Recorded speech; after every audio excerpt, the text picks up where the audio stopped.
So we have learned certain things yesterday, and I hope you have gone through, you have revised it. So before we proceed further, we'll have a quick recap of what we have learned, summary type, so that I said I will repeat it again and again, because the core concept of financial instrument I want to be in your mind. It should be with you. Followed, no? Okay, what did we start with?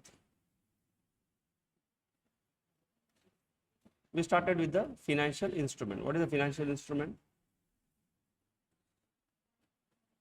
What is a financial instrument? They may ask you, no, in the exam. It is any contract which can be a financial asset for someone, financial liability or equity for someone. Then I'll ask you one more question now. What is a financial asset? Okay, then you say cash is a financial asset. Equity shares in other company. Contractual right to receive cash or other financial assets, or exchange the financial assets under favorable condition. Then contract in own equity shares to receive, not fixed shares.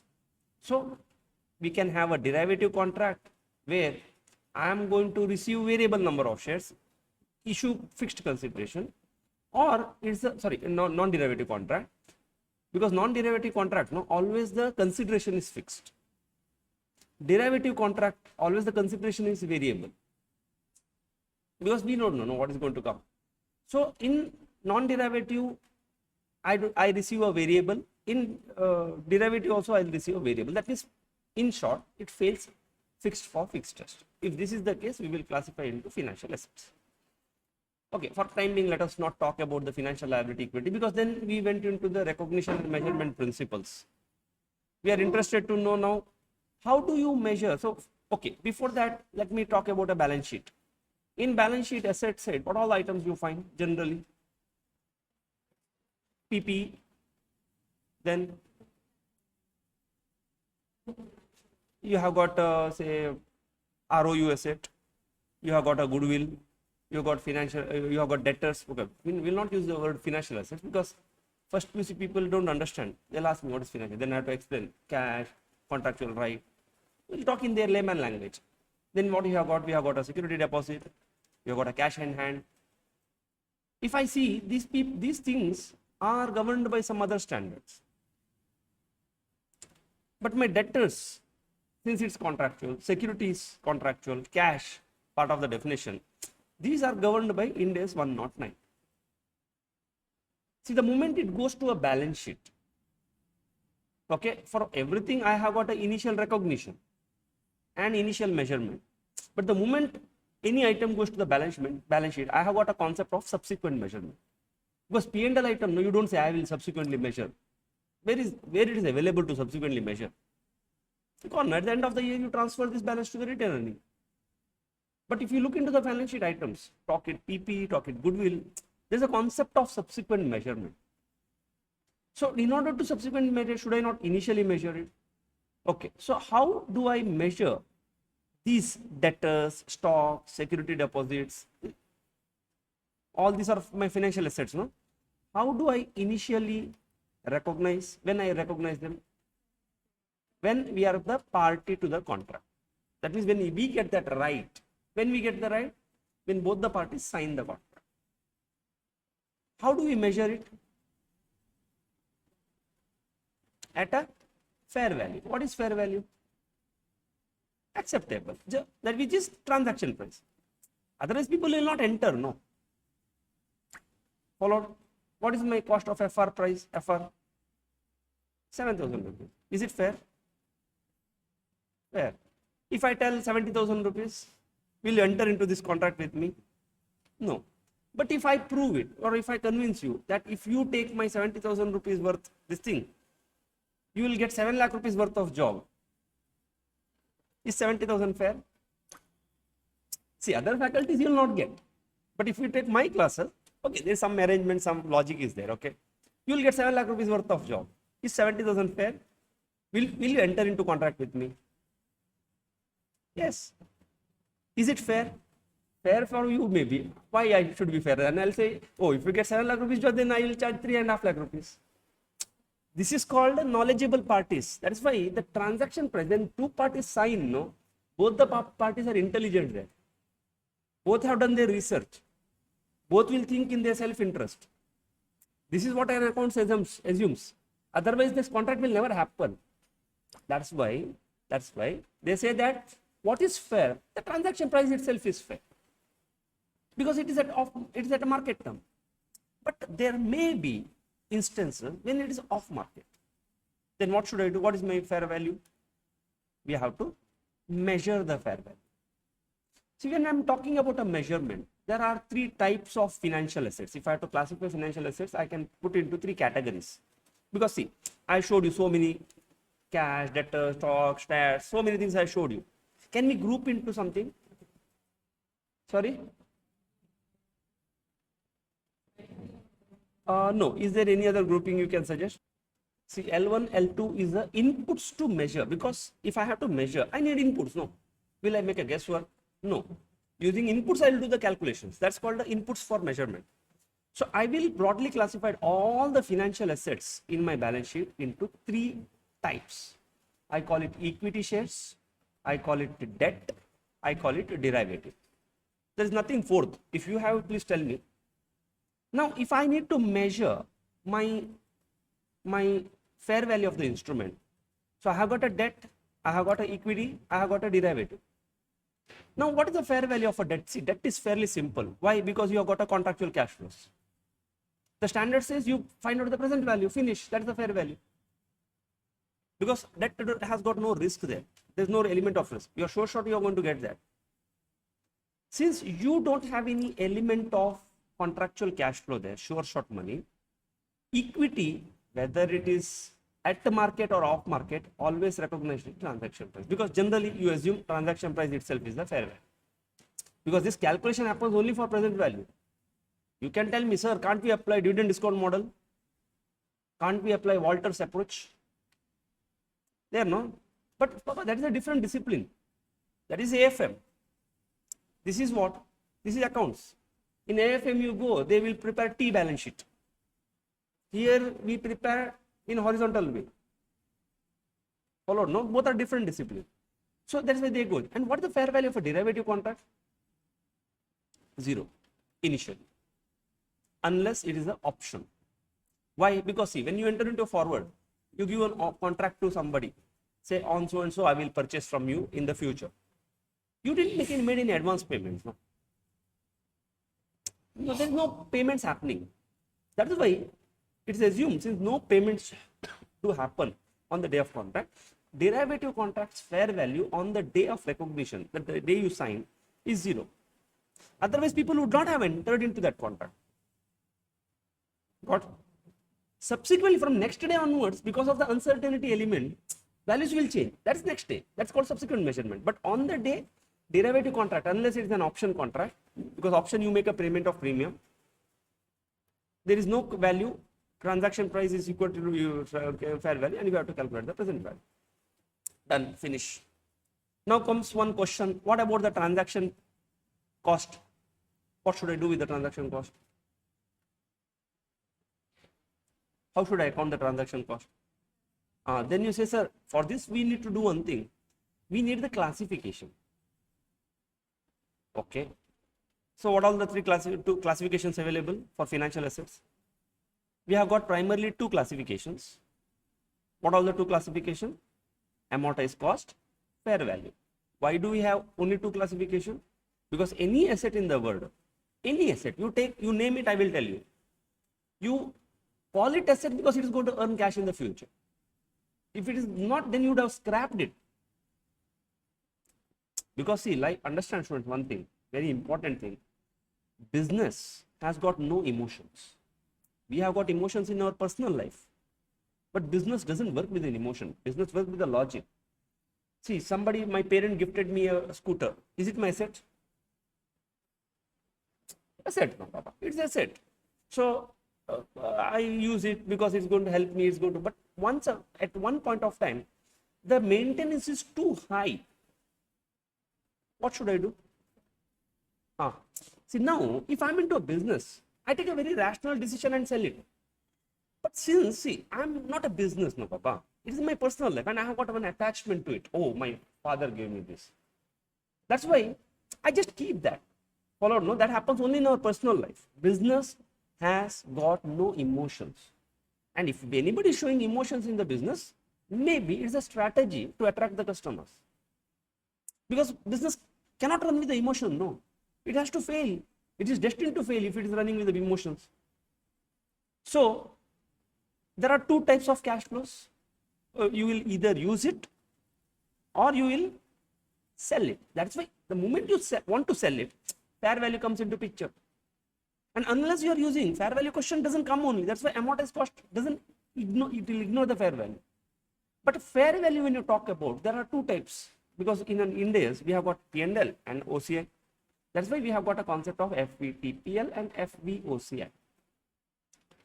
Now, the standard says, look, if you have classified these financial assets into amortized cost or a FVOCI, for both the things, you prepare an amortization schedule. What is that we will discuss now? Since you prepare an amortization schedule, what you do with this? You adjust it to the value of the fixed assets, value of the financial asset. Should you add or deduct? Add. Why? Because it's an accounting entry. See, understand, in FR or in accounts, if you do one calculation. If you add something or you deduct something, the logic behind it is debit or a credit. Just look into from journal entry, you understand why you added or why you did it. You take it anything. Point is clear? Okay. And when you, okay, now my question is, if it is measured at FVTPL, why on earth it is charged to, transaction cost is charged to P&L account?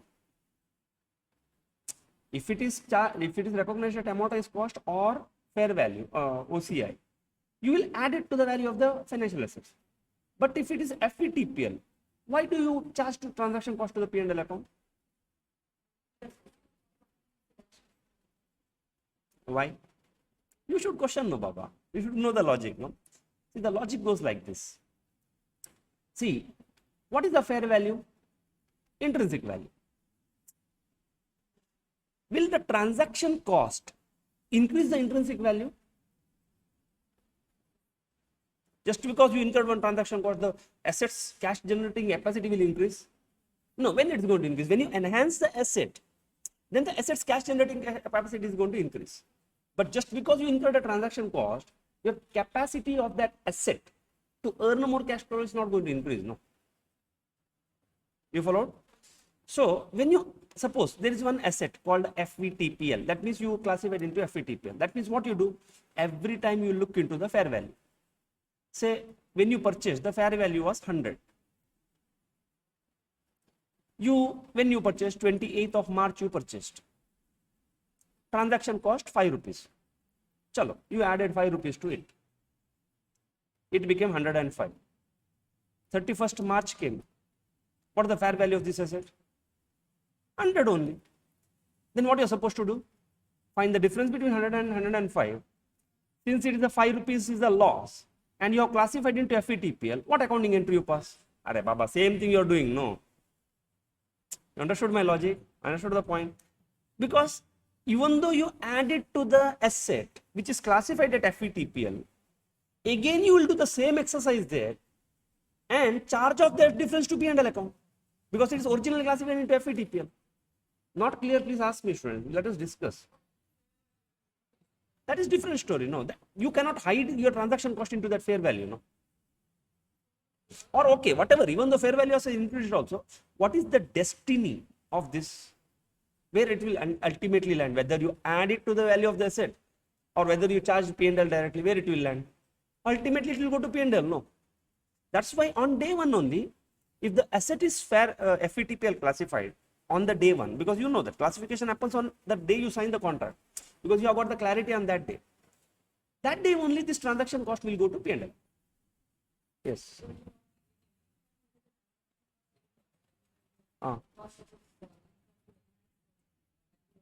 Not enhance. Whenever I do a transaction, I incur a transaction cost. It's not going to enhance the value of the asset. And if it is going to be if that original asset is classified into FVTPL, I will charge it to the P&L account. Initial, the day only I incurred, no, I showed you yesterday journal entries. Otherwise, I will add it to the value of the asset and I do the amortization. What is that amortization? Will work out. I'll tell you. Are you clear? Okay, now comes the final question, because every suspense, crux, everything is lying around the classification. What does my classification says? Classification comes with the two rules, simple rules. It's called a business model test and SPPI test, or you can also call the CCFC test. Now, there are three classifications: amortized cost, FVTPL, FVOCI. When you classify into amortized cost, business model test is equal to HOC, hold to collect, plus SPPI test, pass. Straight. Is there any exception? Yes, there is one exception. Exception, except accounting mismatch. That means if you want to maintain that accounting consistency, accounting mismatch, you can take it to FVTPL. When do you classify it? FVOCI. Business model test is equal to hold to collect bar sell. That means when you get good money, you want to sell also. If you don't want, you will retain it. That's why you are interested in the amortization also. CCF also you are interested. You are interested in the fair value also. And what is your SPPI? Pass. Do you have any exceptions? Yes. How many exceptions? Two exceptions. Except one, accounting mismatch. That by default you can take, no? Second, if it is a equity shares, which would have landed up in the FVTPL, if it is a long term and something, you can do one time choice to take it into FVOC. Then what is the rule for FVTPL? Balancing figure plus the exception. You can get into this. Followed, no? Okay, now let us apply these principles into your the three categories of the asset. Okay, let me go and let us start with the Q&A also. This is up to here we have learned, right? Up to classification we have discussed yesterday, and now you are very clear. It's a simple activity.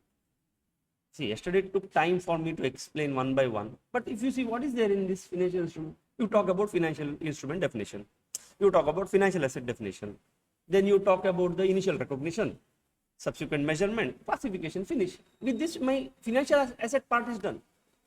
Then I'll move to the financial liability definition. Classification, this is a little tricky. Financial liability classification is, by default, it is amortized cost. Followed, no? Then, yeah, we are done. So you see that this is it's so simple. Why we are not doing this first? You would have asked me. Yes. Yes. You want to know more? Okay. You want to know more about recycling. So it is ready, okay. I guessed, but if you would not have asked me, I would have kept quiet. Okay, let me unhide it. Okay. So we'll start, students, about this problems with the classification and all. Yes, the only thing is the classification. See, we have got three types of assets: debt, derivative, and equity. Derivative will always fail the test, and it will always land up in FVTPL. There is no exception to it. Equity also will fail the classic CCFC test or SPPI test. It will also land up in FVTPL, but there is only one exception to it. Okay, that means, is this held for trading? If yes, then there is no question of choice. If no, then they will ask you, do you want FVOCI? No. Chalo, you are not holding for trading also. You don't want that choice also. Take it to P&L. That means anytime fair value differences will go to P&L account. If yes, then it will go into FVOCI, but no recycling. This is not subject to recycling. Why is not recycling? Because it was something, it was by default going to P&L account. You didn't want that effect in the P&L account. That's why you choose it OCI. No, you wanted to create a reserve. No, Now, when you are realizing that cash, why you want to tell that I want to move to P&L account? Oh, just because you got a big money this time. You are gambling this many days. Loss comes, you don't want to move to P&L. You will move in the reserve. Profit comes, you will want to move to P&L. You do it in accounting standard, not in India's. Followed, no? We can't leave it, because see, students, and see, we are all fortunate. You are all fortunate. You should realize. See, one thing is we get a degree for the sake of getting degree. Second thing is we actually learn and get an ability to earn the cash. Now, what you are learning now, it is a research of so many people in the world. 100 years back, consolidation itself was not there. There is nothing to learn about consolidation. Today, consolidation has become one discipline, one specialization in its own. Whose contribution? Whose contribution it is? So many people, so many minds in the world has contributed. You see this test and all. Did I learn in my accounting standard? No. Now, so many people contributed this test. They said, look, sir, in my company, I have seen this scenario. Let us bring this type of test. Let us bring this type of exception. See, it is like something offered to you in a plate, right? We should use this, no? Because this is education, student. This gives you empowerment. This gives you much power. Because you will stop somebody by doing certain things which was not acceptable. And this gives you a lot of trust to our profession. Okay. Now comes if the business model test is passed. CCFC test is passed generally for the debt. Always it is passed. Now question comes, what is your intention of holding this? Because for derivative and equity, you don't consider intention. Intention you consider only here, long term. Derivative, why you are holding derivative? Trading only or hedging only. Now business model is to hold to collect. FVTPL opted, no. Amortized cost, yes. Recycling, because this is your intention is to hold to collect also. That's why it should have gone to P&L. Since you are holding it for selling also, then you have to move it to OCI. That's why the day you realize you transfer it to OCI, P&L, yes, FVTPL. Now again, this is what part we have discussed. I hope you are clear. Now what is recycling? Again, we will have a recap, quick recap. See, there are OCI has got two categories called not recycled and recycled. If you see the P&L, equity, it is not recycled. If you see the debt, it is recycled or reclassified. Now again, let me go to the yesterday's example only to remind you. See, you took one asset. Now you should be in a better position to understand. Which asset you purchased? A financial asset you purchased. Did they tell you debt or equity? No. At what value you purchased? 1 lakh. Now, what accounting entry you pass? Financial asset to bank. On which day? 1st April. At what value? Should not tell like that. No. Financial asset should be initially measured at what value? You should tell, sir, I will pass at a fair value. Then I'll ask one more question. What is fair value? Then you say generally transaction price is the fair value. Unless I'll come to know it is an off-market transaction. From this question, do you feel that it is an off-market transaction? No. So you will record it 1 lakh, which is a fair value. Followed, no? Because if the financial asset can be equity, it can be debt. If it was an off-market transaction, equity, no, you record off-market, on-market, you will record it 1 lakh only. But a debt, no, you would have found out the present value of the future cash flows. Okay. Now question comes, on this day, what is the classification? For this you will ask me 2 more questions. Sir, what is the business model and what is SPPI? Since I don't know anything, what you will say? Is there any contractual cash flows? Can you find out the present value of the future cash flow? No. You will assume that SPPI test has failed. Why? Because they are not told you know how much interest you are going to get, when you are going to redeem. So you assume that this is SPPI test has failed. The moment you say that, sir, this has failed the SPPI test, where do you classify it? FVTPL. Understood? No? See, yesterday when I asked this very simple plain question. Now whatever rules we learned, let us apply and see how beautifully we can solve the problems. And this analysis is required in the examination question there. What they have given, which asset they have given. Is it an asset first of all, financial asset for me? Because they may add one word, examine, finish, no? Lost 2 marks for no reason. because you didn't examine only, straight away went with one set of journal entries. No, think. Okay, so you classified it FETPL. Now, since you have classified it FETPL, is there any subsequent measurement going to happen? Yes. What is the subsequent measurement on 31st March? 1,05,000. So, and 1st April, you de-recognize. This is called a de-recognition. Will you remove it fully from the balance sheet? Yes, there are certain set of rules. We will see that later. That I will not complicate right now. Okay. Now, what if this is an equity share? What if it is a debenture? It's a financial asset. But what if it is an equity share? What if it is a debenture? So, if it is an equity shares, I will pass an entry equity share account debit to bank on the day of purchase. Now 31st March comes. What is my classification? FETPL, equity shares by default. Have you opted for FVOCI? No. Yeah, we have opted, no, because that's what recycling concept I wanted to tell you. So we have opted for FVOCI. Actually, by default, it will go to FETPL. We have opted for OCI. Since you have opted for OCI, what accounting entry you pass? Equity shares account debit to FVOCI reserve. What if you do not have opted? Sorry, what is the entry? If you do not have opted, your accounting entry will be equity shares account debit to P&L account or fair value loss account. Since you have opted, you have created a reserve.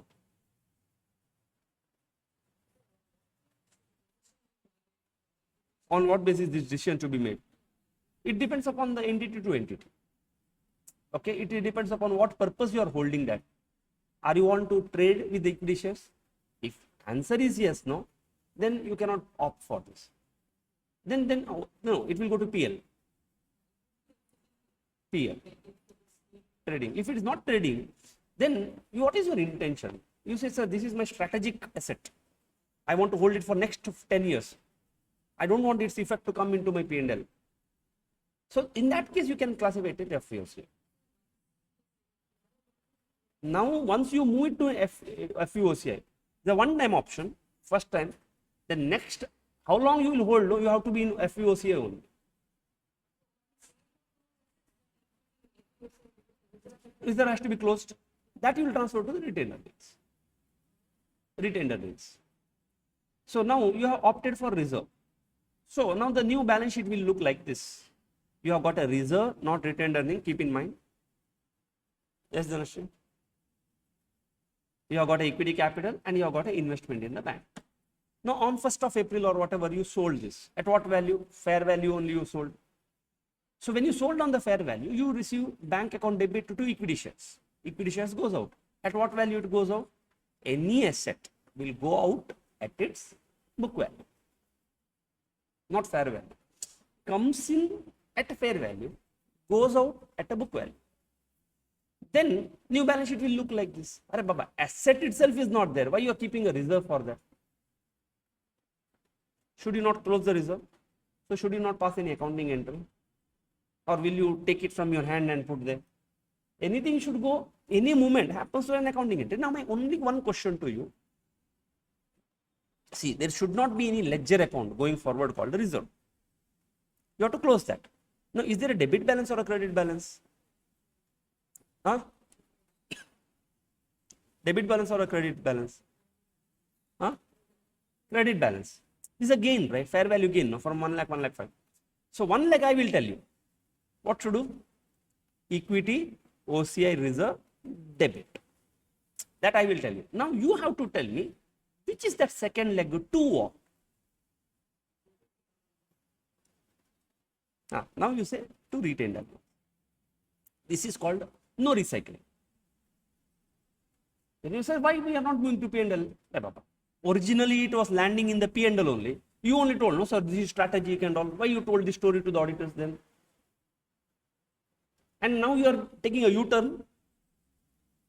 Original was a story, right? Then how can you take a U-turn now? No, sir, I want effect. That means when a profit comes, you want an effect in P&L. When loss comes, no, you want to take directly in the balance sheet. No, not permitted. Understood? Recycling. Now, if it is this is the entry I am going to pass. Yes, Prithvi, perfect. Now, If it is a debt, question is very silent. Since generally a debt is going to pass SPPI test. All debt will pass the SPPI. All debts are going to compulsorily pass. That is why otherwise we don't call it debt. Then it is a different thing if it is not going to pass. It's like some other instrument only. Since it is passing SPPI test, now I will ask, what is your business model? Now your accounting depends on that. You say, sir, HOC bar S. Now where it is going to land up? FVOC. So that means when you made the profit, okay, now the new balance sheet will look like this. This part is clear. Now if it is a debt, you would have on 1st of April, you would have you would have passed an entry, asset account debit to equity shares debit 1 lakh. Sorry, debt account debit or debentures account debit. It's not equity shares, no. On 1st of April, you would have passed this entry, debenture account debit 1 lakh to bank. 1st of April. On 31st of March, what entry you would have passed? Debenture account debit to FVOC. How much? 5,000. So you have got 5,000 reserve. Now you sold it. Asset went off. But what you will do with this FVOCI reserve? So on 1st of April, debt FVOCI reserve is debit. To what? This time you say P&L, not retained earnings. That means whatever accumulated profits are there, no, realized profit, you will transfer to P&L. Why? Because if I go back, your objective was HOC bar S also. That means one of the leg is your S, sale. You should have found in place in the P&L. It is a genuine transaction. That's why, and you didn't opt, you had an option if to prove an accounting mismatch. You didn't took it. So we will permit you to take it to the P&L account. This is called a with recycling. Understood the logic behind it, why we are doing it? Okay, so my new balance sheet will look like this. Yes, so this is all about the recycling. Now, let us come to the very important question. Even I asked this question to two chartered accountants. They also not able to tell me. You have to tell me, okay? You should give it a try. I'll ask you only simple question. Loan is given 500 today. Today I'll give one loan to you, 500 rupees. How much you have to pay? EMI you have to pay. How many EMIs? You have to pay me in 3 EMIs. 3 yearly EMIs. 200, 200, 200. How much interest? Did I earn any income? Interest income is there, no? My only one question to you is, how much interest income I should recognize in my P&L in the first year, second year, third year? Yes, students, please pause the video, work out and tell me how much is my, okay, maybe I have taken a loan. I have to give 3 EMIs, one and the same, no? If I have taken a loan, it is my interest expense. If I have given a loan, it is my interest income. So how much interest expense I should recognize in my P&L in the first year, second year and third year? Yes, students, please pause the video, please work out and tell me this number. You know, starting, I told you, no, I don't expect students really, because I asked the chartered accountants who are working in a companies. They're also not able to figure out. And you know what the starting point for this? One student asked me, sir, what is the amortization schedule? Very plain question. Followed, no? And this question was asked to me when I was almost about to finish my financial instrument chapter. And one of the boy laughed there. Because this question sounded like a very basic question. But for me, no, it was so deep, so beautiful question. See, it will give me, open up my mind to a lot of concepts, a lot of understanding. See, when you say my interest is, what you did, you said my interest 600 minus 500 and you accounted it on SLM basis, divided by 3. Can I do that on SLM basis? No, because whenever I pay 200 rupees every year EMI, does this 200 has got two elements, principal portion and interest portion. And the moment I pay principal portion in the first year, will my second year interest is going to come down? Have you prepared EMI schedule? Have you worked out with the EMI schedule in the article? Some client has taken one loan, he has paid the EMI. Have you worked out? Same concept, no, Baba. Same amortization schedule is same. No, it's a ledger account of the whatever that loan account. See, problem is we think in a very complicated manner, and we expect only complicated questions only. But question should be very fundamental, should be very basic. That's why don't hesitate. Whatever you didn't understood only, why we said and rather than a, please ask me. Followed, no? I don't know what treasure it will lead to.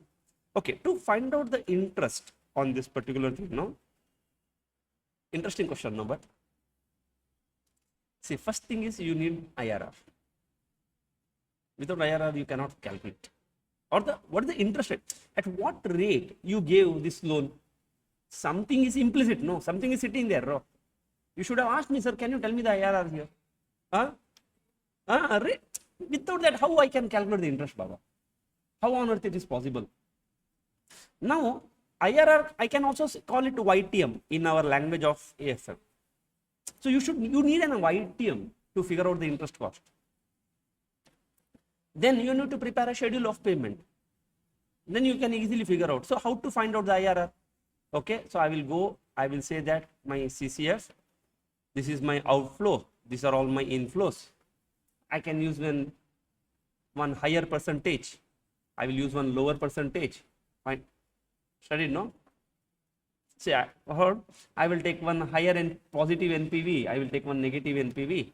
And using this equation, lower rate plus change in this, I get 9.71, which is my IRR sitting in this particular transaction.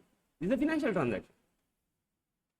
Then I will prepare an amortization schedule. I will take opening balance is 500. On this 500, 9.71% interest, 49 rupees. How much I pay? 200 I pay. So 500 plus 49 minus 200 gives me 349. And the difference between 500 and 49 is the principal payment. 349 becomes my opening balance into 9.71%. 34 rupees. Again I pay 200. So by this, when I pay the third year interest, no, third year EMI, my balance becomes 0. And my 3-year interest cost, 600 is the total cash flows. This is called a CCF, contractual cash flow, which is fixed the day you sign. And the interest is calculated using an amortization schedule. Without amortization schedule, you cannot calculate. And to calculate interest, you need that YTM, discount factor. Without that, how on earth you can calculate? Tell me. Now, this is an acceptable interest. Test, okay? Some chartered accountants are there. Just give this case. Few people didn't solve. Okay, they could not figure out only. Now, see, this is the problem. Problem is, if you learn procedurally, you get stuck. Because this type of problem you didn't solve, no, in the study material. But if you go conceptually by questioning how to do it, what I need, if you think reasonably, no, you say, my initial question is not having information. You should have asked me otherwise. Followed, no? Anyhow, this is called an amortized cost. If you see, what is amortization? Killing. This is an intangible asset. And intangible asset, we kill it very systematically every year, reducing balance. And where it will go? One portion will go as a principal, another portion will come as an interest. So, we prepare amortization schedule for two reasons. One, we need to know how much is my interest cost, because we always find out the present value of the future cash flows. It's called a discounting. And this process is called the unwinding of the discount. We have wounded the discount. We have taken up the discount. Right? And this process of amortization is called unwinding. That means we start charging it to the P&L. We open up. And the moment we open up, the value of the loan will come down. Or it may get accumulated also, unless the cash flows are there. Please understand this. And we wanted the loan of the balance. And the beautiful thing about this amortization is, at any point of time, 349 is the present value of these two values. This is the beautiful thing. 182 is the present value of 200. 500 is the present value of all these 300 at the YTM. Have you understood this? Perfect. Yes. So amortization cost will always start with the amount initially measured, not fair value. Don't get into a confusion. Don't say that, sir, amortization schedule start with a fair value. No. Why? Generally, it will start with a fair value, but the transaction cost comes, no, then your opening value will change because you would have added. transaction cost. Then you will have amortization discount, which is at EIR. It is called effective interest rate. So whenever you have to prepare an amortization schedule, what I called IRR, don't use that word, okay? In exam and all, you will not come across that word, but you are going to come across one new terminology called EIR, effective interest rate. Why do we need it? Why do we need EIR? Amortization schedule. Why do we need amortization schedule? Unwinding of the interest and the closing balances of the, and that closing balance is what I show in the balance sheet. This is called amortization. That means if you have classified any asset at amortized cost, its opening balance was so much, its closing balance is so much. You are not concerned with the fair value. Tell me, where is the fair value? End of the year fair value? Not there, not required, no. And this is itself is the fair value, which is the present value of the future cash flows. And the last one, you are going to get amortized cost. Chalo. So 4 types of securities are there. As I told you, this is all AFM related. In any question of financial instrument, your first job is to figure out CCF. Why? Because irrespective whatever on earth, your CCF will remain constant.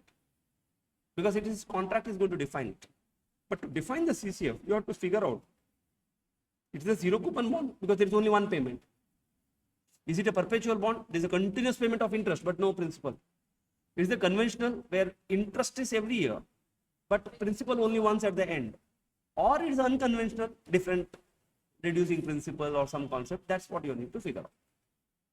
Okay, with this, because accordingly we have to use either PVF or PVAF combination or a table working. So now let us understand how to solve the problems. Okay. So question number 1, take out. This is my own question. So you, just for our understanding, simply straight away, I don't want to go into the examination question. Calculate the contractual cash flows and the fair value of the financial assets under below circumstances. A Limited made a deposit of 25,000 rupees for a leased premises. So you have made a deposit, which is that security deposit. Deposit carried no interest at all and it is repayable after 3 years. Assume that the contract is at market terms. So what is my contractual cash flow here? 25,000. Is there a stream or it is only one payment? Single payment. When it is going to come?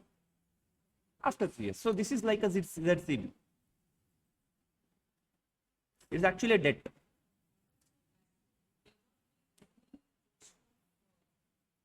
Principal. It can be principal and interest. But if it is not those, no, then straight away you call it failed SPP test, sir, I don't want to do this. So you will do only if it's principal and interest, then you will do this calculation. B Limited invested 10,000 in one debenture, 10% debenture. What do you mean by 10% debenture? Every year it is going to pay you 10% on the face value. They carried interest of 10%, repayable after 3 years. Market rate of interest is also 10%. That means it is at the market terms. So whether I will invest in the debenture of here or keep FD in bank, one and the same for me. So what type of bond it is? It is a conventional bond where you have got a single payment of principal and a series of interest payment. B gave subsidized advance of 30,000 to its employees. This is also financial asset.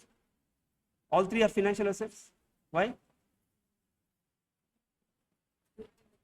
Sorry? No, forget no. Why? I don't give the, okay, chalo, then you should say contractual right to receive the cash. Employees which carried off interest, but what they need to do, 10,000 rupees every year they need to repay. It is an unconventional bond. Followed, no? Yes. So case 1, we will calculate. What is my CCF? Right here, solution, case 1. This is my own question, okay? Don't bother much, just for understanding. CCF, contractual cash flow, is equal to rupees 25,000 at third year. That means when you are going to get at the end of third year. Then they asked you what is the fair value? Generally fair value is equal to transaction price. Is it at market term or off market term? Okay. since is equal to 25,000 as it is at market turn.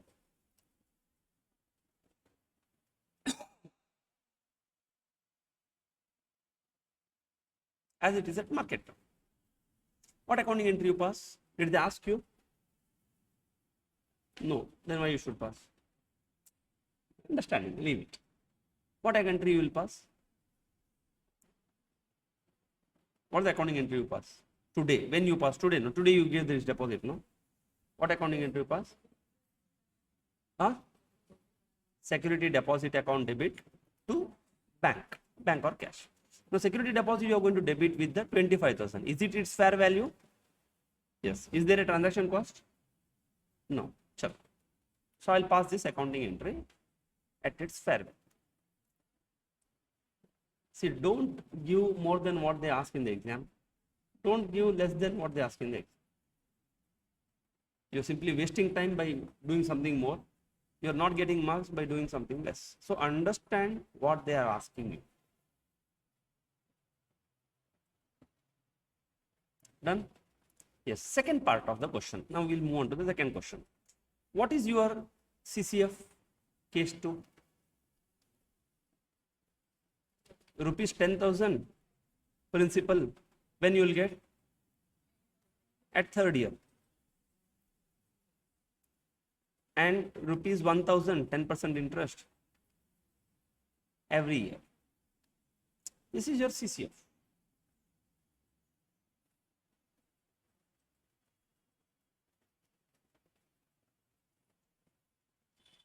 Now, what is fair value?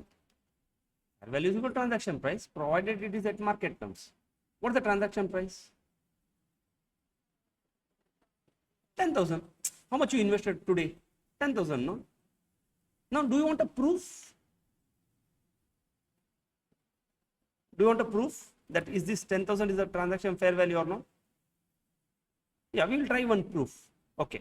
Fair value, or in bracket write intrinsic value, is equal to 10,000 into what is your present value factor at the rate of 10%, because expectation is what?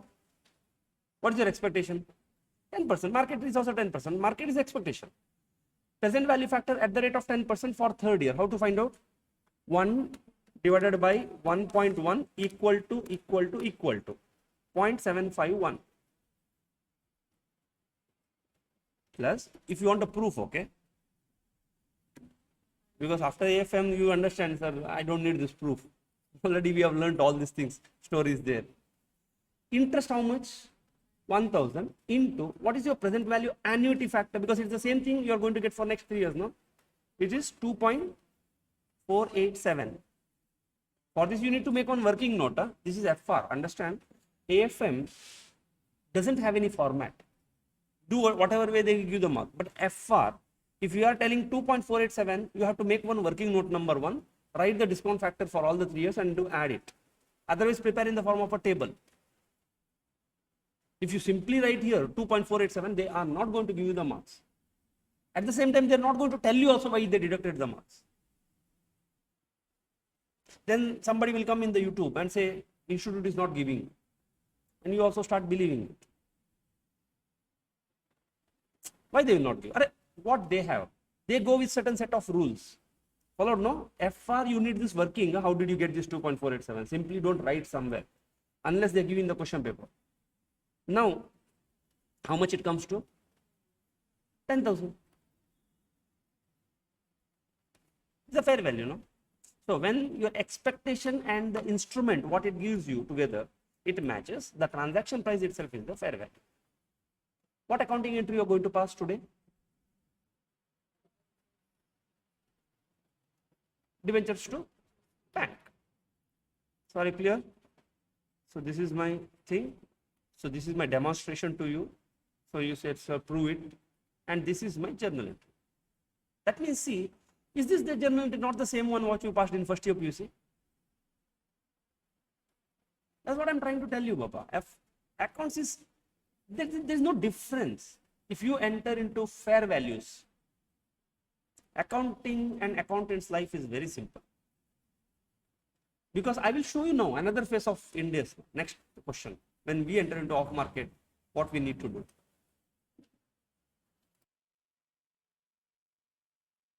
Okay, done, students?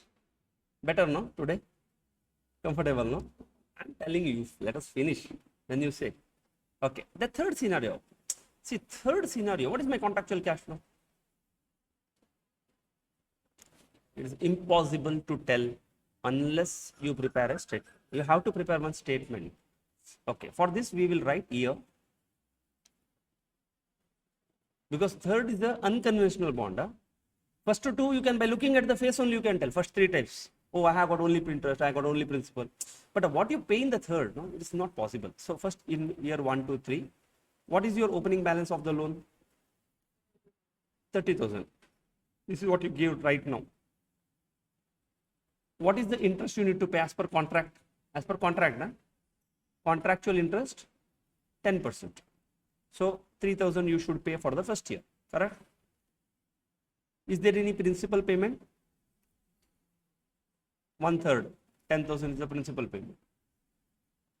So how much is the total payment? 13,000 is the total payment you are going to make. 10 plus 3. Interest is the 10, no?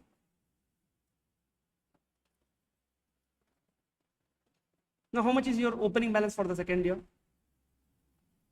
20. Because out of 30, then you already repaid, no? It's like an EMI.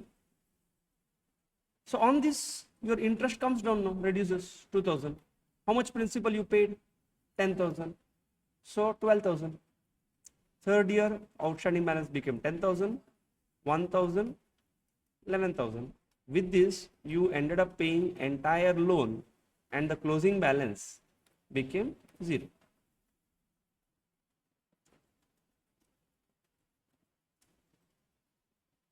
This is my contractual cash.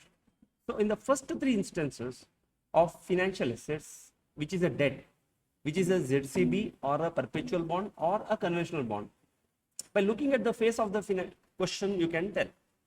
But if at all that debt turns out to be an unconventional, other than this statement, it is just impossible for you.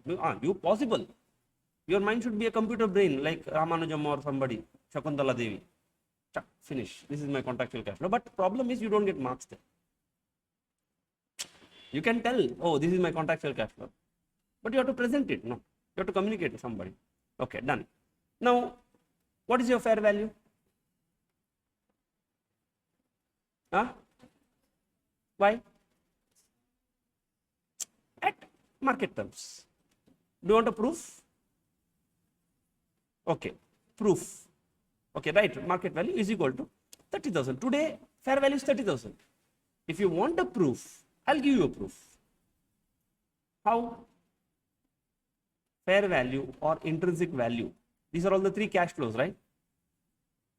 13,000 into 1 divided by 1.10, 0.909, plus 12,000 into 0.826, plus 11,000 into 0.751. These are all the three different cash flows in 3 different years. No, it's neither annuity. It's not an annuity. At the end of the second year, at the end of third year, you are going to get.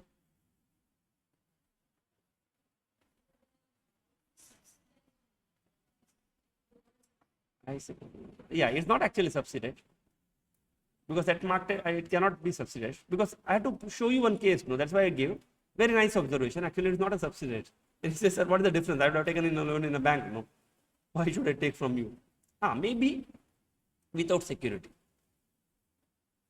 That is subsidized. That is a subsidy. But then you say, sir, without security also off market. No?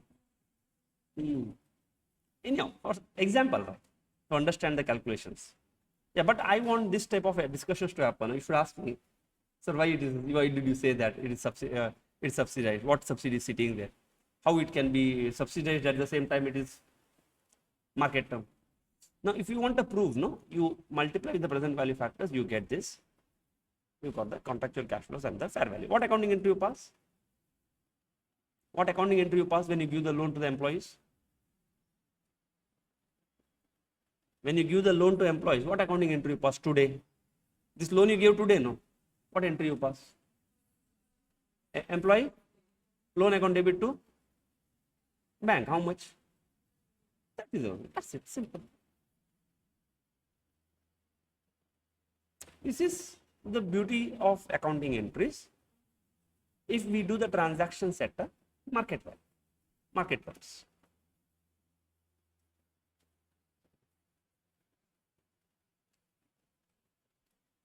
Okay, now we will move on to the second question. Again, same story. Deposit was made and it has with zero interest. Now, why on earth you made a zero interest deposit? And the interest rate for similar deposit is 15%.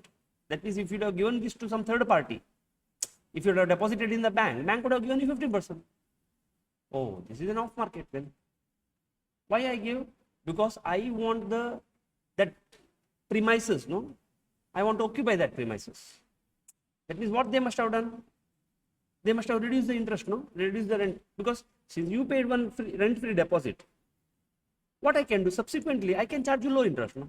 Low rent. See, for example, my rent of the premises rent is 10,000 rupees per month with zero deposit. Somebody will make 1 lakh rupees deposit. Will I charge 12,000 or will I charge 8,000? 8,000, obviously.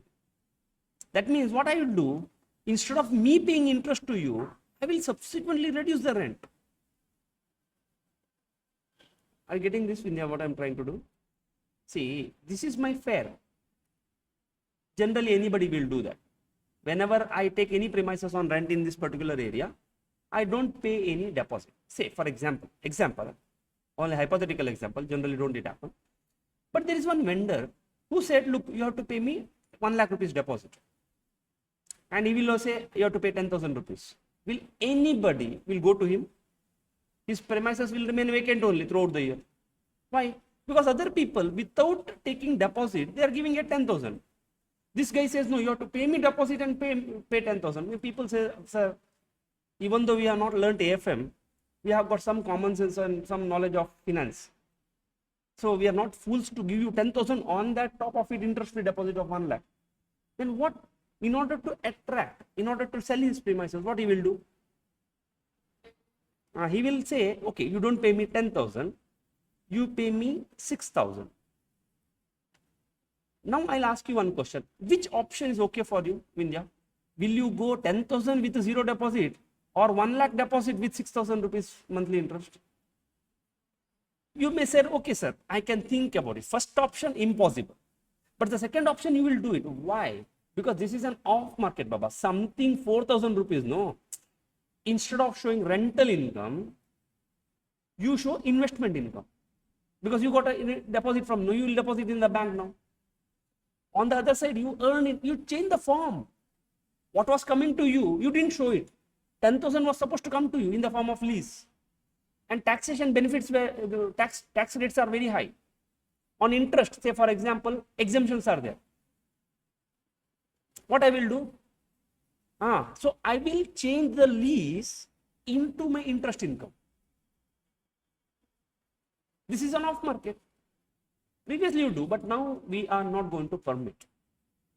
We will go into the substance. We will try what is this, what you are trying to do. Then we will bring out the true form now. Interest, okay. What you are trying to do, you are reduce the rent. Actually, it should have been more rent. So we will bring the rent. I'll show you the effect. You will love it. Okay. Then same story, Wipro also same story. Market expectation is 15%. That means if you go and keep the FD in the bank, bank will give you 15%. Wipro is giving 10%. What you will do? What you will do? You will go to bank. Anybody, any common sense person will go to bank. Because bank will give you 15%. Wipro is giving you only 10%. Investment, you are investing. But why on earth you went to Wipro? They gave a subsidized loan 30,000 to the employees at 10%. But for others, if they come, no, they will charge 15%. This is the true subsidized loan. What you are trying to hide here? Okay, we'll do now. We'll see. We'll try to see now from the index perspective. Previous thing we have done accounting standard, lookup SUL perspective. Life was simple at that time. Previous. Okay. Take first solution, right solution. Okay, one more case is there. W gave a subsidized loan to the employees. Principal amount is 10 lakh. Interest rate is 4% for first 4 lakh, 7% for next 6 lakhs. One structured, staggered interest rate, slab rates. Start date 1st January, tenure 5 years. The principal amount of the loan will be in 5 equal installments, 2 lakh, 2 lakh, 2 lakh. And when the first installment of 2 lakh is paid, from which in principle you will reduce 4 lakh slab or 6 lakh slab? 6 lakh slab. High interest, no, subsidize the employees. No?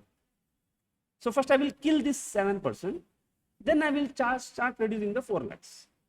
Now the market rate is comparable 12%, but I am giving in a complex 7 and 4% slab of market. So all the 4 instances are of off market terms. Now let us go to case 1.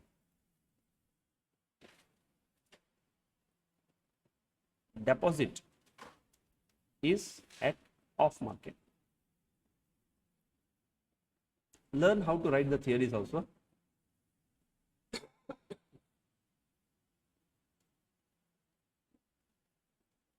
Therefore, this is my own theory, don't worry. Transaction price will be not equal to fair value.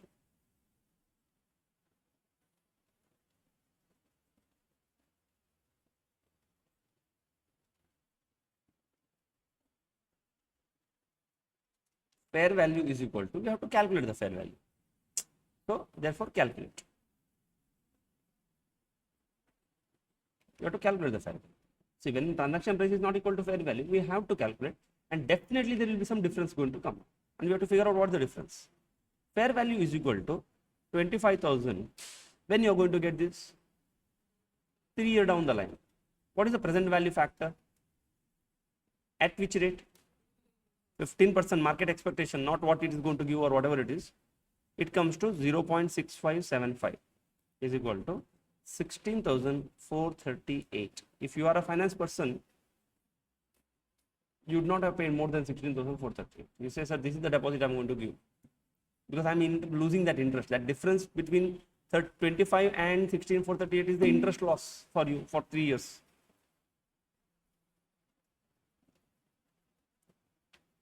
Now, what journal entry you are going to? So, what is the difference now? 25 is the transaction price minus fair value 16,438 is equal to 8,562. This is the difference. What this difference is? This difference is you lost interest, which is compensated by reduction in the future rent. So, what journal entry you are going to pass today? Today we have done one certain set of calculations. These calculations were necessary for a measurement. Journal entry is easy, Baba. Journal entry is very plain. Okay, what is my journal entry? I will help you. Security deposit account debit. Simple. At what value? Initial recognition. Fair value. What is fair value? 16,438. To bank. Bank is actual, no? What goes out is the book value. What went out? 25,000. If it was both were equal, journal entry finished, which would have been equal in your fair value, market terms. But since it is not equal, what you should do with the difference? You call it prepaid rent account debit. 8,562. Hello, brought me. Very clear. Now, whom you will go in full? Income tax department, by looking at it, it will ask you one question. Oh, where is this prepaid rent? Okay, so this is that calculation.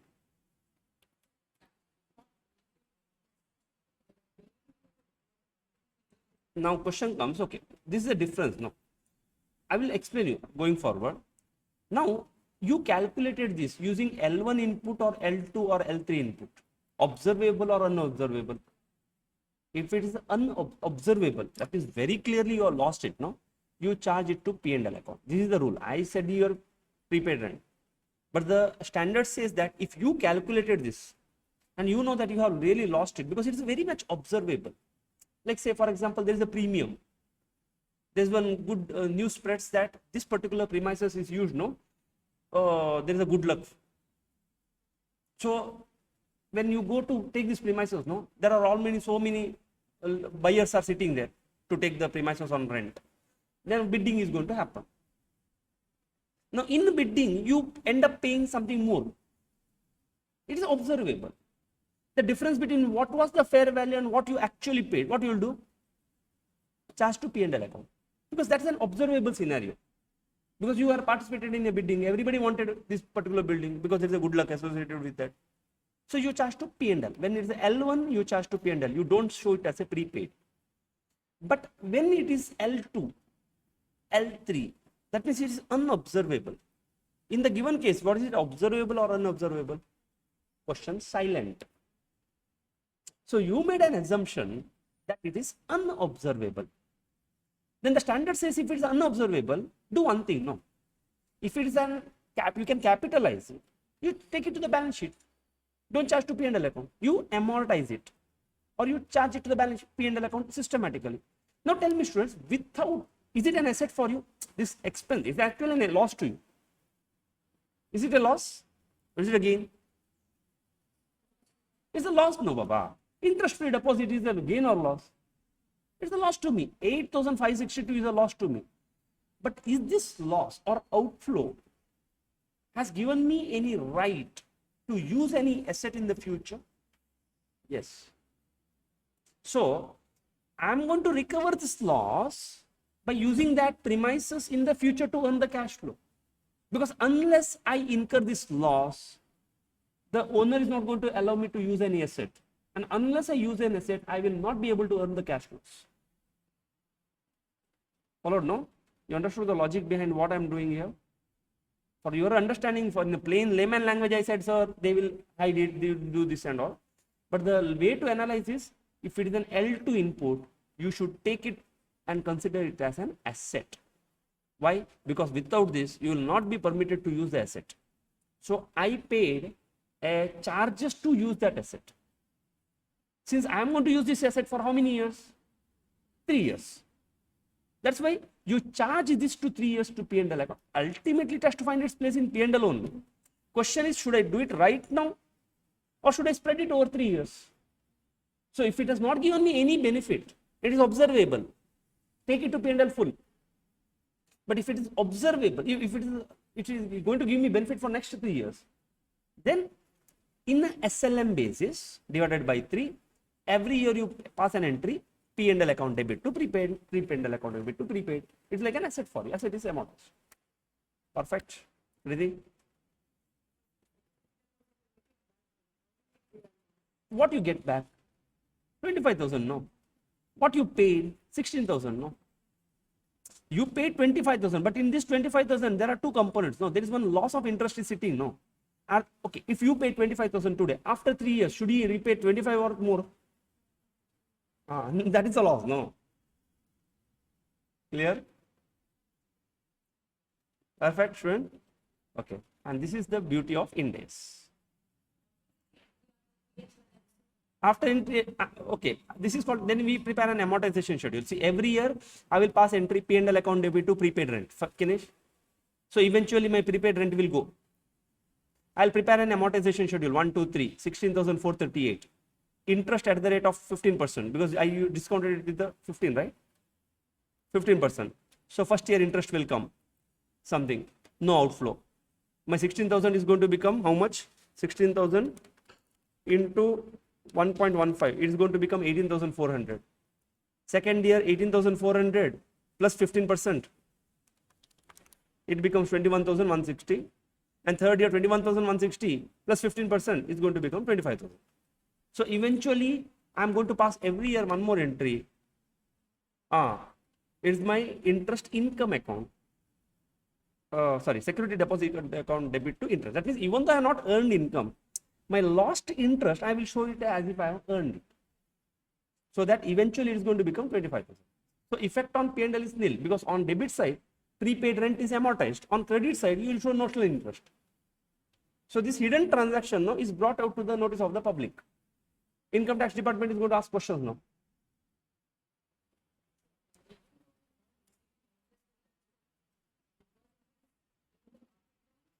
Since it's an off-market term, what accountant is going to do now is going to go into the form, the substance, not the form. So my P&L going forward will look like this. Otherwise, my P&L would have looked like this. Lease, rent, how much? Nothing. Nothing. There was nothing, right? You pay deposit today, you will get deposit after 3 years. Okay, say for example, lease rent is 100,000 rupees, 10,000 rupees every year. This is what you would have found. But now, what happened? Lease rent plus 2,000, interest income 2,000. It's not exact 2,000. So total is going to, credit also I'm going to increase, debit also I'm going to increase. Ultimately, at the end of the third year, effect is same. There is not even 1 rupee increase or decrease in the P&L account. It's called a timing difference. Now, on this, deferred tax is going to come into picture now. Followed, no? It's only a presentation.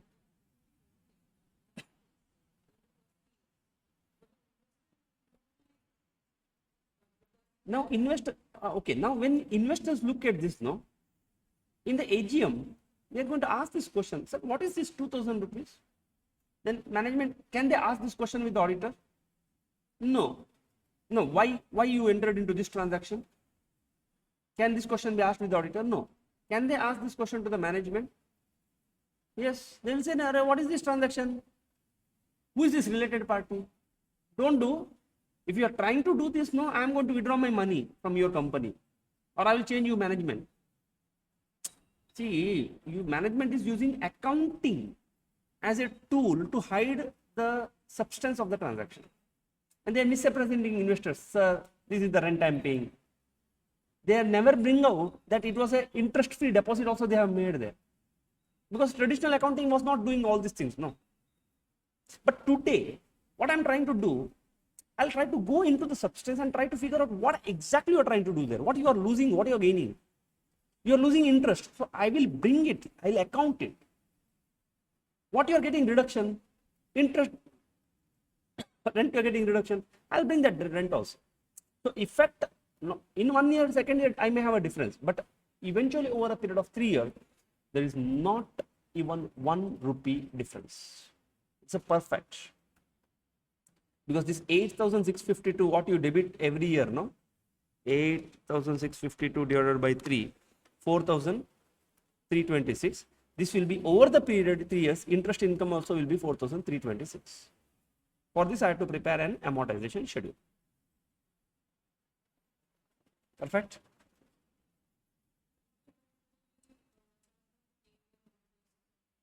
Sorry. Okay. Since on SLM basis, yeah. Okay. To show you the effect, let us prepare an amortization schedule also. Here I will write 1, 2, 3. So how much is my opening balance of the loan? 16,438. Opening balance. What is my EIR? 15%. Correct? So 15% into 16,438 into 15% gives me 2,465. How much amount you pay? CCF? Nil. So 16,438 plus 2,465 gives you 18,903 closing balance. 18,903 into 15% gives you 2,835, which gives you plus 18,903, 21,738. So 21,738 into 15% gives you 3,002. Okay, now you need to do one balancing figure because ultimately you want 25,000 rupees. So the last year difference, no, 25,000 minus 21,738, you are going to adjust here with this. So if I take the total of this plus 2,835 plus 2,465, I get 8,562, which is equal to that amortized discount value, 8,562. Did you see? Now, if I draw one P&L account, okay, let me draw it in the next. Okay, are you clear up to here? Amortization schedule. If I draw a P&L account, say P&L account, first year, I will charge prepaid rent. How much? 8562 divided by 3, 2854. I say interest income, how much? 2465. Difference is my P&L. Second year, I will charge prepaid rent 2854 because I will pass an entry rent account debit to prepaid rent account. Interest income, how much second year? 2835. Third year, I will charge prepaid or rent account 2854 and my interest income will be 3262. So in these individual years there is some small differences, but eventually over the life of that instrument, if you see what you debit to P&L account, what you credit to P&L account is same, which would have been hidden in that off-market transaction. Irritating, no? You'll ask me, sir, what is this? It's simple. There is one simple solution. Do you want a simple solution? Is it complicated? If I go and explain to one first year PUC guy, will you understand this? Will the investors understand this? Are you got confused? What you are doing, sir? Do you want simple solution? Go and tell management, sir, please do transaction at market terms. You avoid all this headache. Otherwise, you have to sit and explain to income tax department now. You have to explain to the AGM. One bank, when you want to take a loan, no, you have to explain this. So all these explanations you can kill, you can avoid it just by having a transaction at the market terms. Then even lookup as will also come. No, you'll also understand what you're doing. Today, can he understand? No, because at his time there was no complexity. His life was very simple: debit, credit, personal, real, nominal. But today, no, all these crooked people over a period of 100 or 200 years, they have understood how to do a fraud. It's called creative accounting and all. So they have twisted the accounting rule as per their requirement by entering into off-market transactions. So our job as an accountant, that's ethics part, is to look things very independently. That's why NOCLAR is applicable to us. Students, understand? In audit you have come across NOCLAR. That means we cannot be part of unethical practices in a company. You have to resign and come out of that company. Otherwise tomorrow I will be held responsible. My membership may go unnecessarily. Out of great difficulty we become CA, no? Or CA I got just like that. Just like BCom, somebody gave me day CA. No. So it is my responsibility to keep that asset with me, protect my asset. So I have to understand the NOCLAR. If I become a party to this scheme, despite knowing that it is an off-market transaction, see, it has got its own implications. That's why you have to learn, students. By joining employment, there also you take a risk. You can't simply accept somebody's and pass entries there. You figure out, sir, there's a problem. You highlight that problem. If still you are forced, please resign and come out. Don't be party to it. And if you don't know, why? Because if you have looked it only from the perspective of passing examination, then your boss will suggest, okay, pass this entry. You will pass the entry. Entry will be logged in your name. Then tomorrow when this investigation is going to happen, when the review is going to happen, will you tell, no sir, I studied this entry only for the sake of passing exam. I learned only one pattern there. No, who is there to listen your explanation there? Then give up your membership.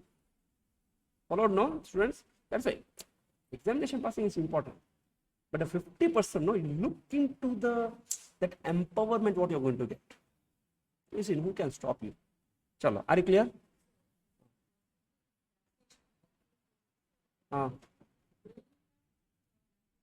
That is multidisciplinary. Right now, taxation I have yet to get into. Otherwise, now I would have finished my taxation.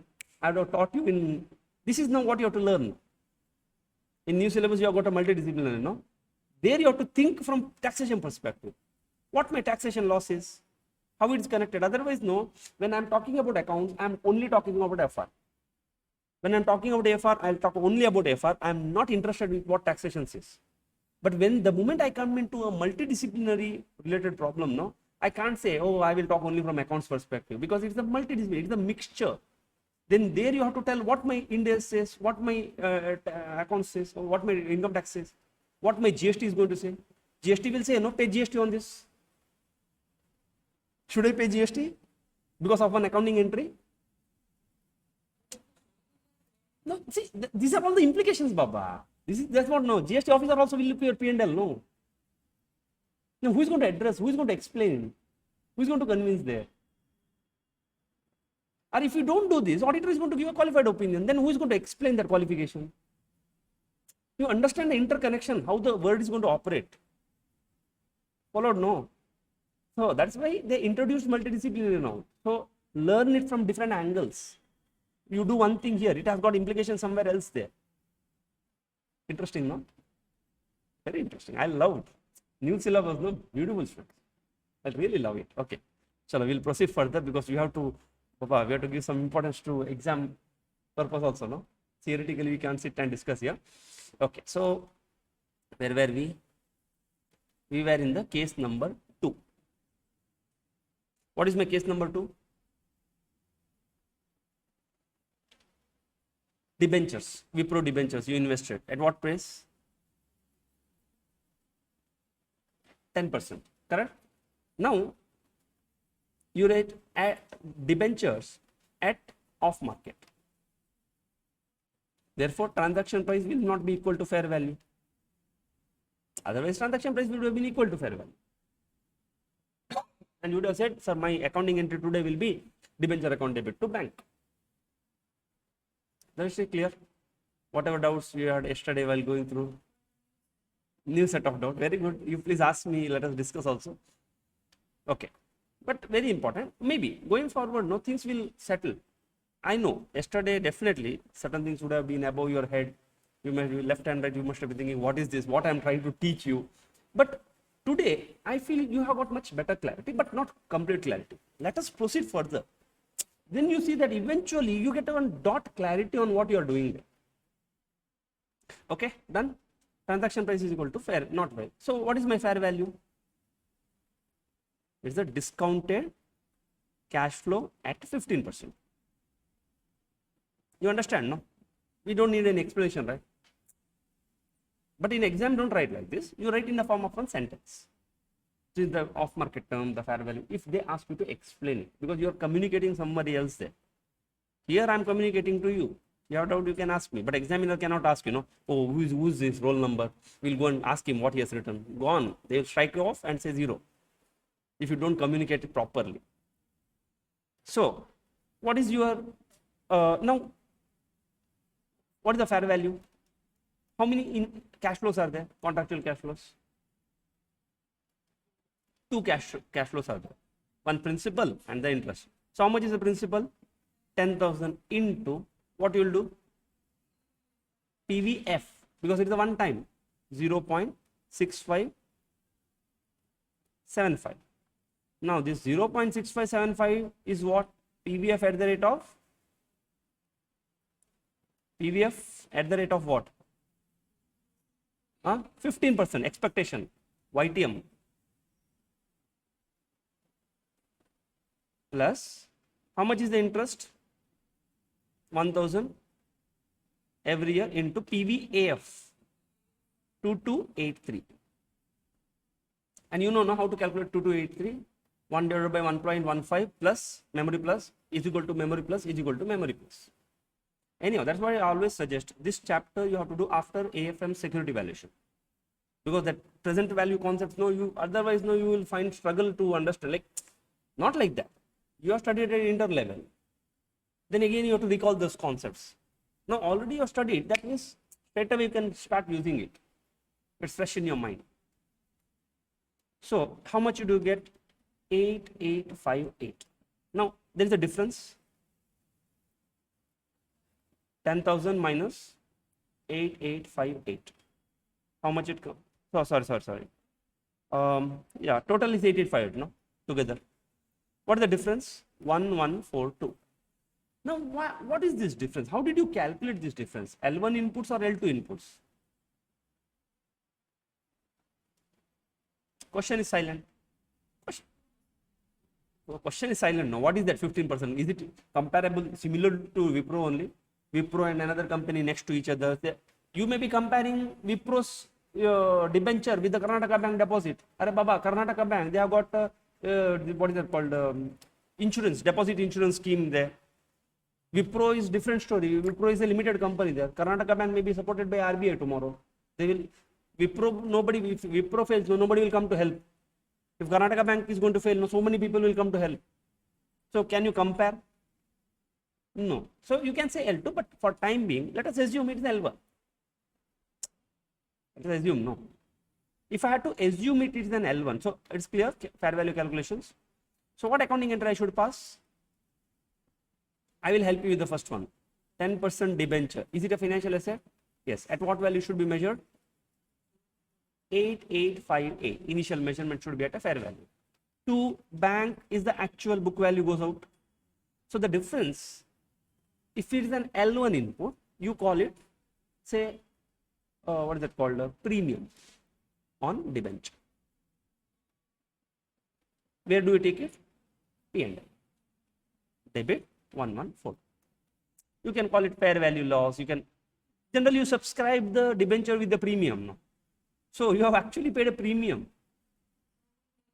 What you will do with the premium? Now you have got a choice to tell, sir, I will amortize it for a period of 5 years. Or I can say, if it's the premium is very well evident, charge to P&L account immediately. Otherwise, you have got, see, accounts cannot tell you in detail everything. There's something called a framework, which I didn't start with, which otherwise I should have started with. Then almost all of you would have slept nicely. If you have got sleeping problems and all, no, I should start FR with the framework for preparation. And then my Ind is applicable. All theory, no. Yeah, I love theory. I don't know whether you love or not. But what I realized is when you come for FR, no, you have an expectation, it's a calculation. So better let me do the calculation 70%. Let me start with that only. No? Okay, done? Yes, let me move to the case 3. What is my case 3? What is my CCF? I will write, say, question number 1. Refer question 1. Same. Have we calculated? First year, 13,000. Second year, 12,000. Third year, 11,000. In the previous question, did we not calculate it? Because that is, whether the fair value, not fair value, doesn't matter. CCF is a very independent thing. It's a very independent thing. It's the first thing you should figure out. 3 types of bond, by looking at the question only you can figure out. But the 4th type of bond, no, you have to do this working. Okay, now it is a off market advance at off market. Therefore, fair value is not equal to transaction price. Fair value is not equal to transaction price, no? What is the fair value then? 13,000 into 0.8696. I demonstrated to you previously, which was not required. No. Yeah, because this is at a different rate, no? Discounting will be at a different rate. This is CCF at what rate? 10%, no? Fair value at 15%. Huh? That's why previous discounting and this discounting is going to change now. Previously you got 30 only, but this time fair value is not going to become 30 because contractual cash flows are at 10%. Discounting is going to happen at 15% expectation. So plus 12,000 into 0.756 plus 11,000 into 0.657. Are you clear what we are doing? Preeti? Yeah, please discuss, students. Don't hesitate. This is your class. You have paid. So it's very important you have to get the value. Correct? So whatever doubt, no hesitation at all, you have to raise. So this comes to 27,610. So I have given it for your calculation. When you revise, no, I have given it in the form of this way. But when it comes to study material questions, we will be careful. Formats and all, we have to be careful.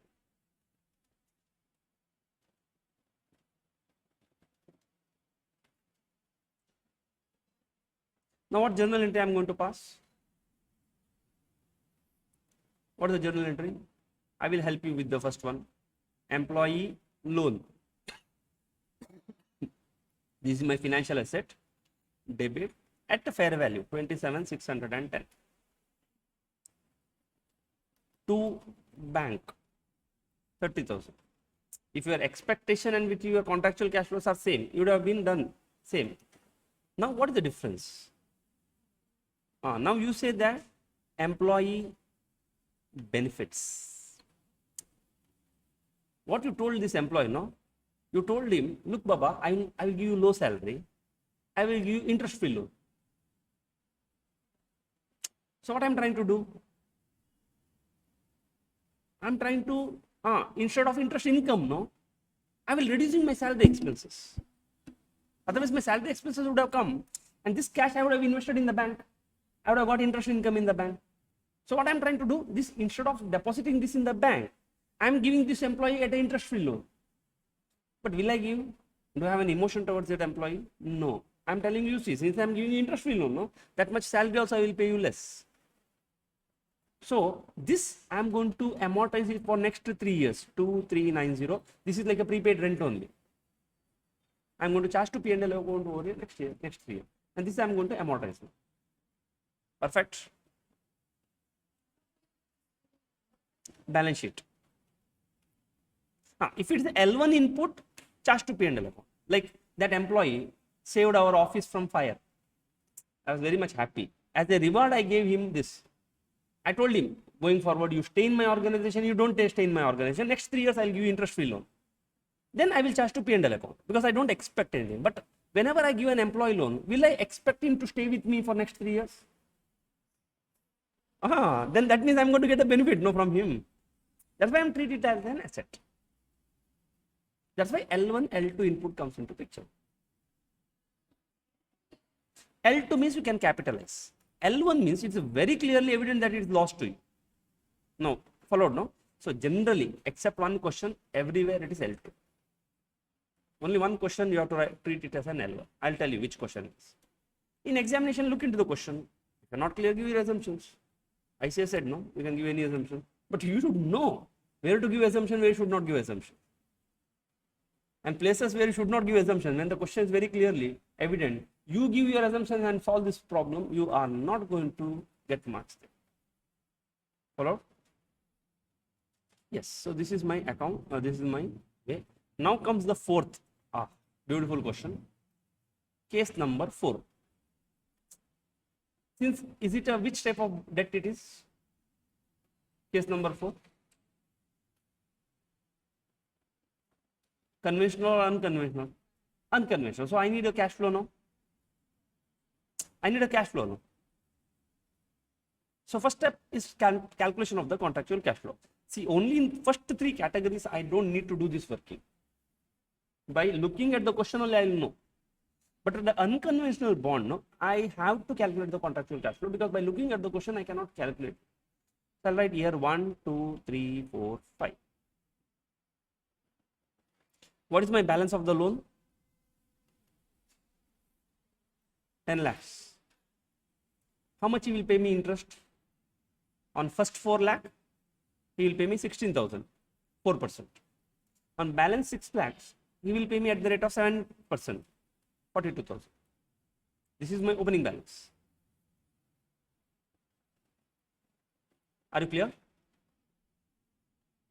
This is my opening balance. On this opening balance, he will pay me 4% interest on first, because there is a slab. Otherwise, I would not have done this question. This question and my previous employee subsidized loan is same. Now, how much interest principal he will pay? 2 lakhs, because this has to be repaid in 5 equal installments. So, how much total cash flow he paid to me as per the contract?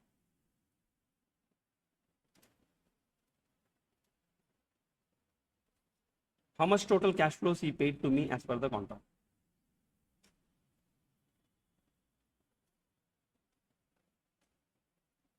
Yes. How much as per the contract employee is supposed to pay me first year? 2,58,000. How did you get this?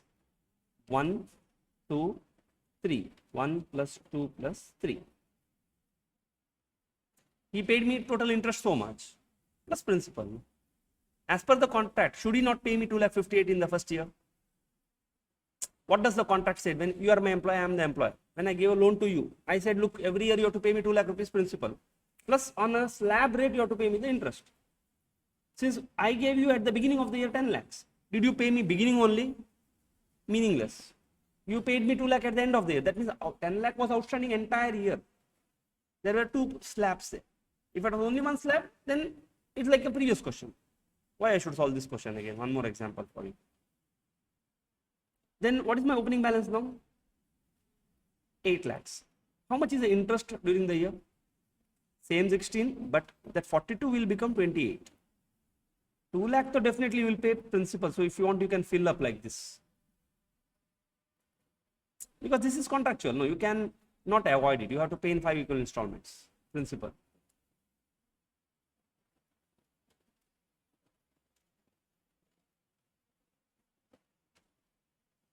So 8 lakh on this you paid interest. So total interest comes to 2,44,000. Now outstanding balance becomes how much? 6 lakh. If you want, you can fill up this also. 4 lakh, 2 lakh. Now this time, since it's 6 lakhs, 16,000 on 4 lakh is applicable. Plus on the balance, 14,000 is applicable. So total interest comes to 2,30,000. Then 16,000 is applicable on 4 lakh, but no, your slab of 6 lakhs got finished. 2,16,000. And you have reduced from that slab of 4 lakh also. 8,000 you pay. 2 lakh into 4%. 2,08,000.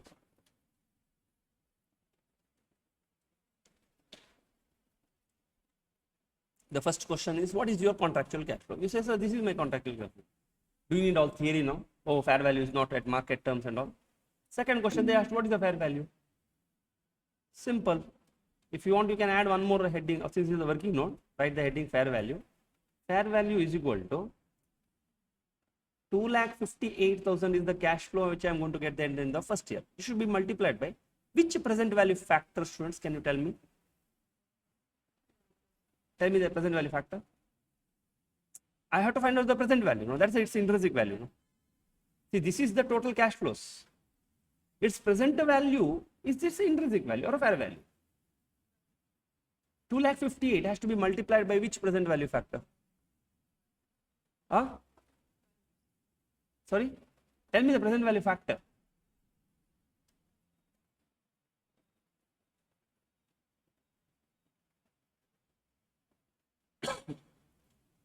Yes, what is the present value factor?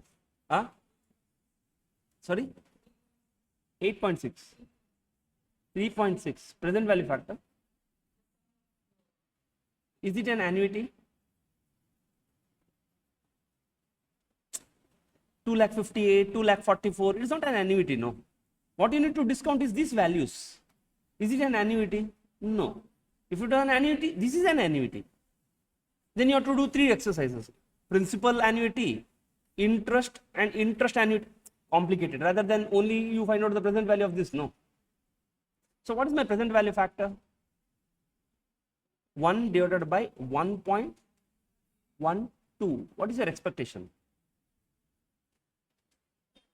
Contractual cash flow is 4% and 7%. What is your expectation? Similar terms in the market. 12%. No, so you have to discount it by 12%. See, one is you calculate the contractual cash flow at the contract rate. Second thing is you find out the present value at the expected rate. So it is 1 divided by 1.12 plus how much is the second year you are going to get? 2,44,000 into what is your present value factor? 1 divided by 1.12 to the power 2. Or you can say 1 divided by 1.12 equal to 0.797 plus third year 2,30,000 into 1 divided by 1.12 to the power 3. So like this, or you can have used a table also, multiplied the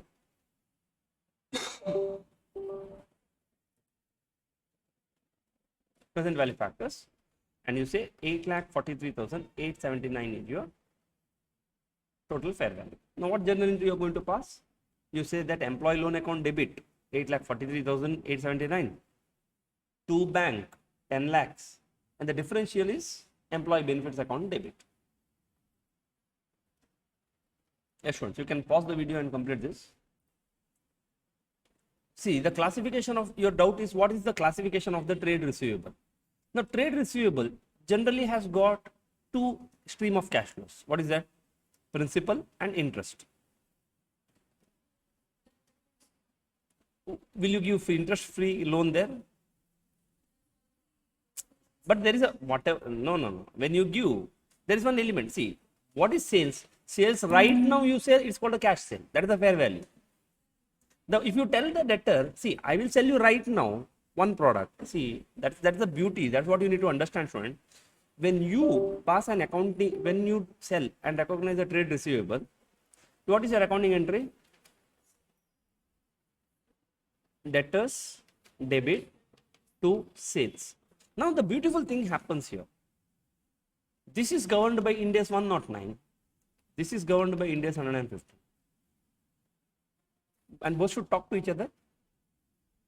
Both should talk to each other, no? Otherwise, what happens? No? One standard will tell, okay, recognize this. Another standard will recognize this. Mismatch is going to happen. No, but they beautifully talk.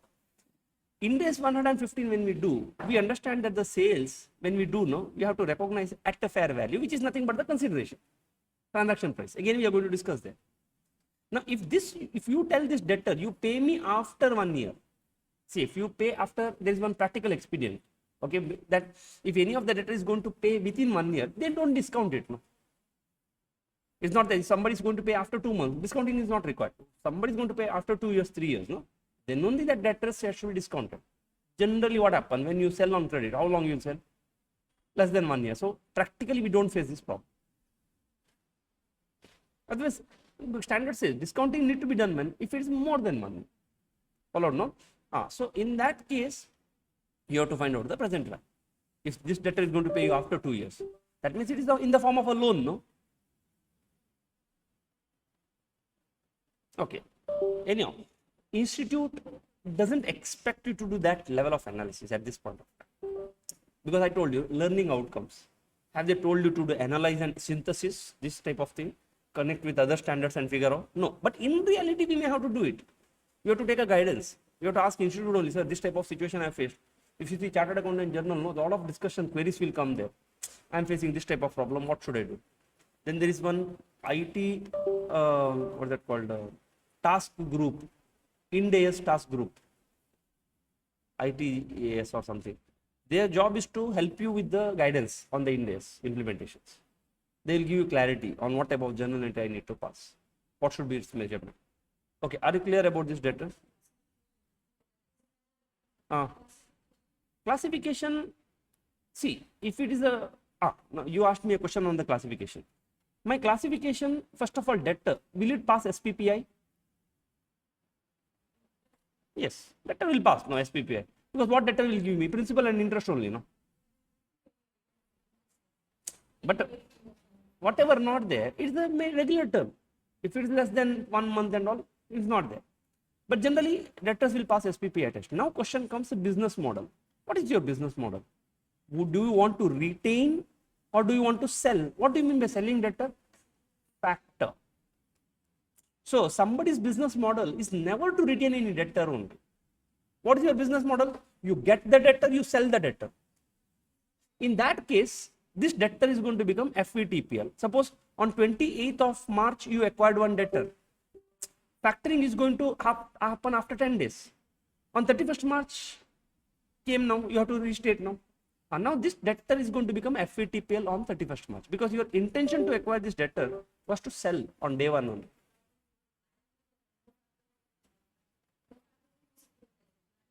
You are only realizing means you are holding till to collect, no? Collect means collect principal also, no?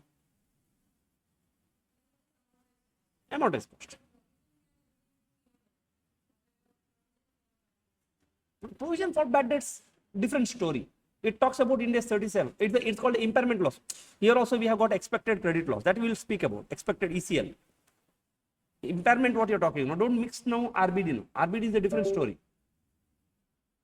First, let us talk only about the initial measurement and the classification. Are you clear about this?